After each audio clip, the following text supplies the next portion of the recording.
Bands from every category, heavy metal to jazz to marching, create music and fanfare for those around them.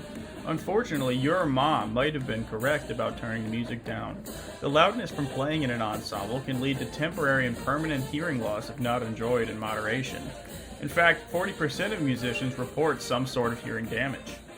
Loudness is measured objectively in decibels, a logarithmic measurement of the strength or energy of a sound wave. The way loudness is perceived, however, depends on more than just decibels. In this graph, we can see how the perception of loudness differs based on the frequency of different sounds. For a 60 decibel sound at a frequency of 100 Hz to be perceived equally as loud as a sound at a frequency of 5000 Hz, only a 40 decibel sound is required.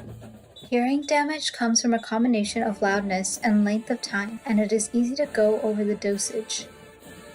One study in the International Journal of Environmental Research and Public Health looked at university marching band kids' noise dosages and tested effects on their hearing. Settings like rehearsals and games can give the kids too high noise exposures.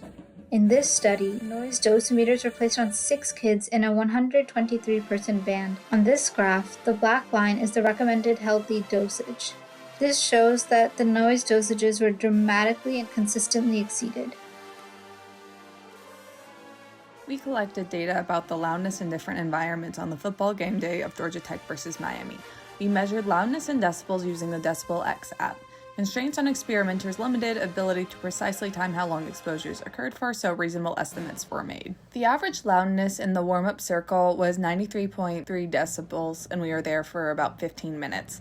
It was 101 decibels singing in the tunnel, and that lasted around 3 minutes, and it was 90 decibels not singing in the tunnel, which lasted an hour. Playing a stand tune averaged 93 decibels, and those lasted 30 seconds to 2 minutes in chords. The loudest stand tune averaged 98.2 decibels. After a touchdown, it averaged 105 decibels. The ambient noise in the stadium was 90 decibels. The objective loudness that we found was a little bit surprising for our experimenters. Ben, who plays piccolo, which is the highest frequency instrument, expected the decibel measures to be a little bit higher, but his perception is likely because we do perceive loudness as higher at higher frequencies. Most of game day is spent above 90 decibels, and one should not experience that loudness for over 2 hours, and we were above that for 6 hours. Considering this, the odds of hearing damage in the Georgia Tech marching band are high. Once we determined that hearing damage was likely, we wanted to test ourselves. Testing the maximum frequency one can hear is a way to assess hearing damage. We compared the maximum frequency that we could hear between members of the group. Anya and Bradley, who are not in band, could hear up to 15,473 and 17,800 Hz.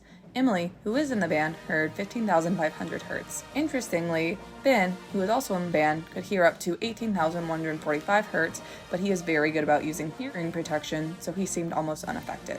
Anecdotally, we tested our friends' frequency cutoffs and found that our friends in band had an average of a 16,469 Hz cutoff, and our non-band friends had an average of an 18,060 Hz cutoff. In conclusion, our band friends had a little bit worse hearing than our non-band friends. Thanks for watching. Please wear ear protection and go Jackets.